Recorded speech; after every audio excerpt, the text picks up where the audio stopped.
La meilleure façon de dominer sur le péché, c'est de communier avec Dieu. Même si je ne réfléchis pas à ça, à partir du moment où je communie avec Dieu, je suis transformé dans la même, tu vois, je suis transformé comme lui. Tu vois un peu ce que je veux te dire. Mes désirs changent. Ça permet de, parce que le problème c'est que quand les gens commencent à lister des fois leurs péchés là, des fois ils peuvent ne pas s'en rendre. Ça peut entrer, on peut entrer dans beaucoup de calculs. Tu vois un peu ce que je veux te dire. Enfin, moi c'est comme ça que ça s'est passé avec moi. C'est comme ça que j'ai connu le Seigneur au départ. Et c'est comme ça que je me souviens, je lui disais, ah Père, j'ai envie d'arrêter, je lui me dis, ne me prends pas la tête avec, communie seulement avec moi. Ne te prends pas la tête avec. Si c'est que. Donc c'était vraiment genre, si ça arrive, hein, si tu es en train de chuter, ne te prends pas la tête avec. Et ça va partir. Tu vois un peu ce que je veux te dire, non? Donc la meilleure façon pour moi de me préserver du péché, c'est de communier avec le Seigneur. C'est le seul conseil que je peux donner à quelqu'un. Tu vois un peu? C'est la meilleure façon. Parce que si quelqu'un veut commencer à bagarrer par lui-même, là, il ne va pas s'en sortir. Tu vois un peu? Parce que quand on communie avec le Seigneur, on vit vraiment le fait qu'on est sous la grâce. Parce qu'on est plus conscient de cette chose-là. Et de moins en moins, on est conscient parce qu'on est couvert par Christ. C'est comme il a dit à Adam et Ève, hein, comment vous avez su? Tu vois un peu? Comment vous avez su que vous êtes nus? Tu vois? Et de moins en moins, on est conscient de plus en plus, on est conscient de Dieu, de moins en moins, on est conscient de nos faiblesses. Tu vois un peu ce que je veux te dire?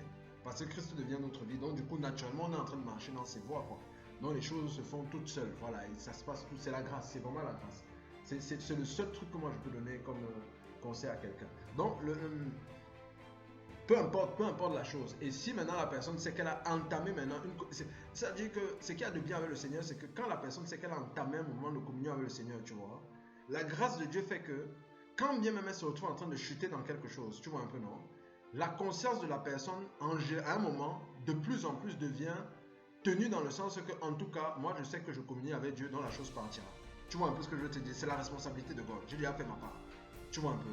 J'ai peut-être donné le meilleur, je me suis retrouvé en train de chuter, mais en tout cas, je continue à regarder à lui. Donc, Dieu amène cette paix-là même au niveau du cœur. C'est bizarre, hein? Dieu amène la paix même. Donc, voilà. Pourquoi? Parce que de toutes les façons, ça n'a pas avec les Écritures. Peu importe ce qu'on a fait, il a déjà payé le prix. Tu vois un peu? Donc, voilà. Donc, voilà. Il dit maintenant se conserver. Et donc, on sait que voilà, on voit que c'est un accord avec la communion. Et justement, cette communion-là va nous sanctifier. Pourquoi est-ce que je parle de ça? Parce que quand on va voir au niveau des Écritures, plus j'avance avec le Seigneur, plus je comprends qu'effectivement, vu que c'est lui qui nous sanctifie,